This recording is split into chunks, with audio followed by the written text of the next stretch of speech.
Hello friends, my name is Hamid. Today I am working on a Wolf vent hood. As you can see, this is the model number W422418, and the customer's complaint is that the vent hood fan does not shut off. The knob is broken and the controller for the vent hood is also broken, or it's not working properly. I have both of the parts here. The knob for this vent hood part number is 811195, and the controller for the blower is 811529. I'm going to replace both of these for you and show you how it's being done. So first of all, I'm going to show you the model and serial number on this unit. Here's the model and serial number. So today I'm replacing this knob and the controller on this unit, and at the same time I will teach my customer how to remove the filters, clean them and put them back together. To remove the filters on this unit, the first thing we're going to do is remove the filter. You have to hold it from both sides, push it up and then bring it down like this. And then the same thing, bring this one from the side to the center and then hold it with two hands, push it up, bring it down. The same thing on this one, bring it to the center, push it up, bring it down. That's how you have to remove these. And to put them back in, you want to put it straight here in this area like that and push it a little bit up, bring it up, leave it, and then push it to the left or to the right. Do the same thing. You can put them in different directions too, but they only go, it doesn't matter if you put it this way or that way, but I prefer you put it in the same position you pull it out. Put it, push it up, bring it from the back to the back, bring it from the back to the higher, and then push it to the left. And the last one after the cleanup, bring it at the center and then push it up from the bottom and then leave it alone. That's the way you're supposed to replace the filters and remove them.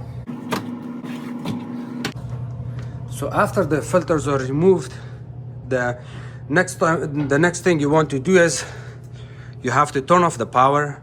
Can you please go downstairs and turn off the power? Thank you so much. So she's gonna turn off the power for me.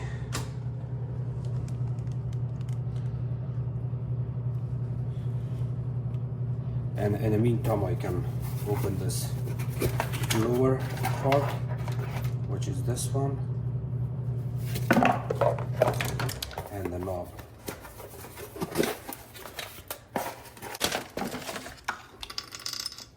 So before we start the work here, what I'm going to do is there's two things you can do. One, remove all your knobs from the cooktop, or turn off the power. It's up to you what you want to do, but I prefer removing the knobs, so that way I do not have to go downstairs and turn off the power. Remember, they are not easy to pull out. You want to pull it out straight.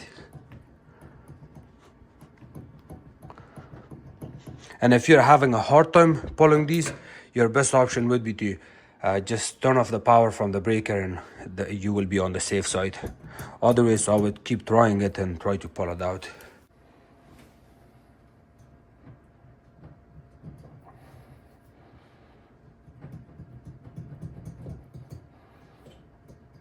Okay, I'm having a hard time on this.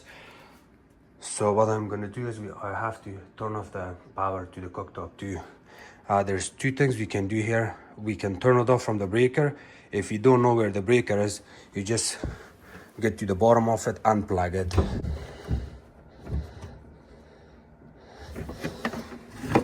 Unit is unplugged. And do not forget to plug it back in. So now I'm on the safe side. Nothing is gonna turn on by itself by mistake. I will also put my blanket here on top of the cooktop to make sure I don't drop anything or I don't cause any kind of scratches here.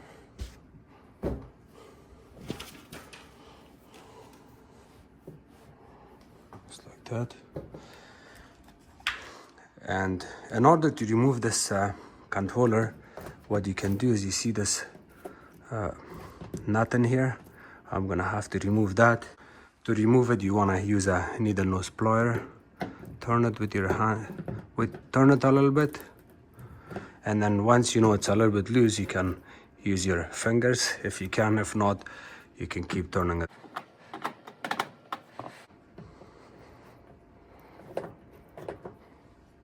You can see it's loose now. The next thing you want to do is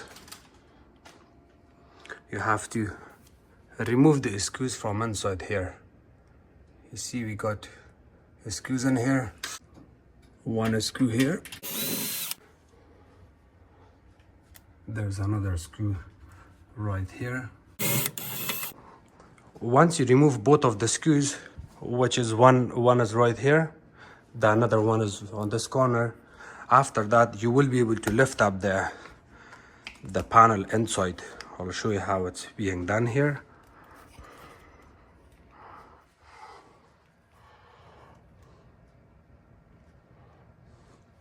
So if you put your hand here and see, you can lift it up. And I'll show you. When I put my hand here and lift it up, look at that side, it lifts up. The same thing here, when I lift it up, look, it goes up. So you have to lift up this panel all the way from here to that corner. You see it's lift up. In order to do that, you can always add a screwdriver or something to hold it in place for you. I got this flat screwdriver.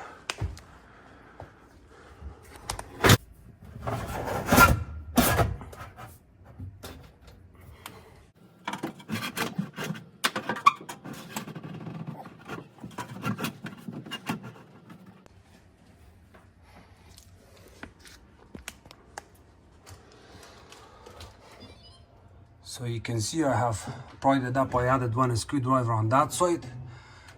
And in case if you wanted to replace your light socket, you can do it that way. And let me show you the other side. You see there's another screwdriver on that side, other screwdriver on that side. And now you can also see the controller here. Here's the controller, I can show you. You lift up the controller, bring it down. Put your new controller, it was in this position, so it kind of goes, sits like this, just like that. But before you replace this controller, you may want to take this ring off, this nut.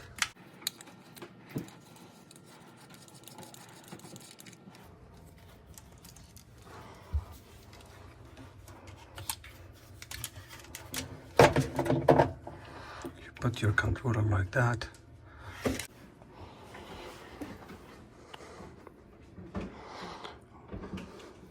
While you have the controller on,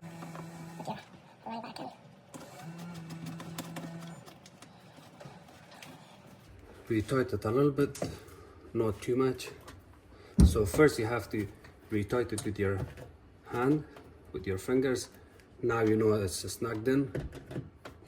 Just give it a little bit of pressure with the, and now you see it's not moving. It's tight enough, it's good. And the same thing, you can put your knob back in.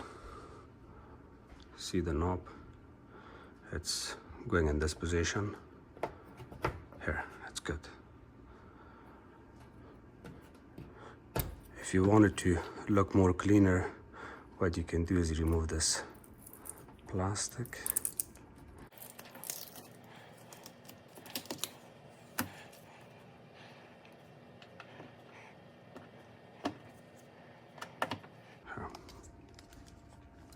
And now the electrical part is ready to go. Okay, so I've been struggling with this wire because it goes at the back. And it's a little bit hard for me to get to it because this wire also comes like this with the new one. So this has to go at the back and get connected, and then you have to remove this. And at the same time, I got this female coming from that area, but the new controller I receive is also female. On the old one, it's a male one. So in order to fix this, what I'm gonna do is I have to remove this pin connector. I have a special tool for this. I got all of these keys that I'm gonna use it on that connector to push it out.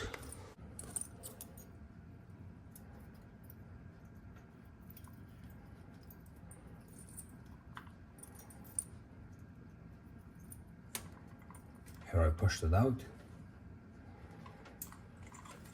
And now I'm gonna insert it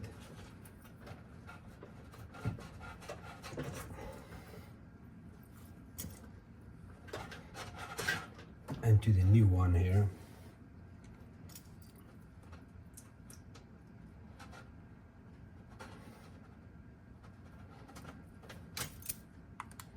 The new one is out.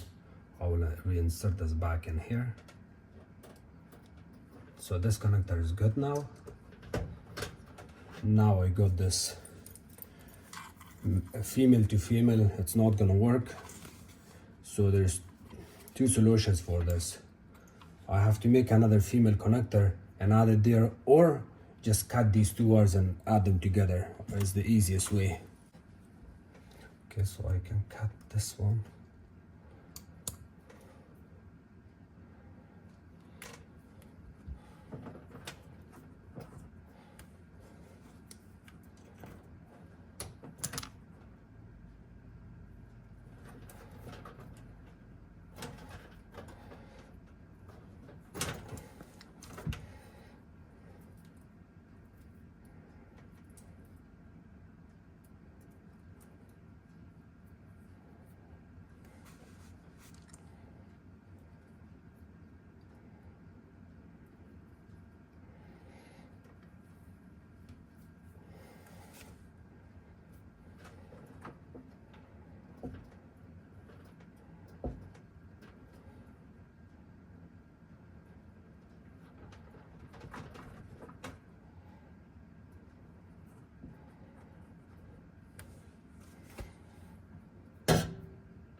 So just to show you once more, I re-added this one.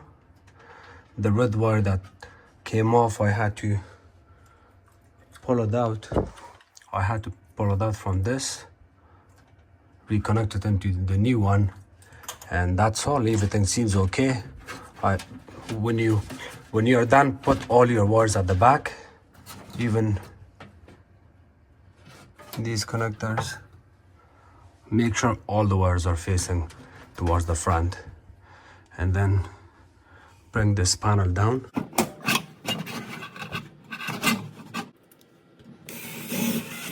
Okay, add both of your screws back in this Phillips, and of course this one. Can you turn on the power, please?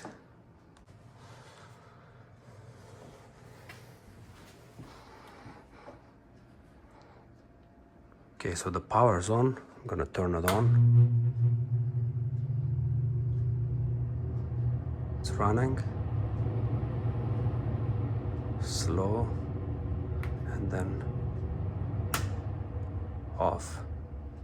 It seems that it's working. So the reason I'm finishing my video the way I am right now here is I'm sitting on top of the cooktop. I wouldn't recommend you sitting on top of the cooktop if you're heavyweight. If you're heavy, but if you're thin like me, then it's okay. If you're not very heavy, it's okay. To make your job easier, you can bring out the panel all the way up, add the screws or 2x4 to hold it in place. Make sure the power is off. Of course, you can work on it like this from the back, and of course from here. Thank you so much for watching my videos. If you guys have any question, please comment below. Don't forget to subscribe to my channel, like my videos, and share it with others. You can also follow me on Facebook. It's called Hamid Appliances Repair.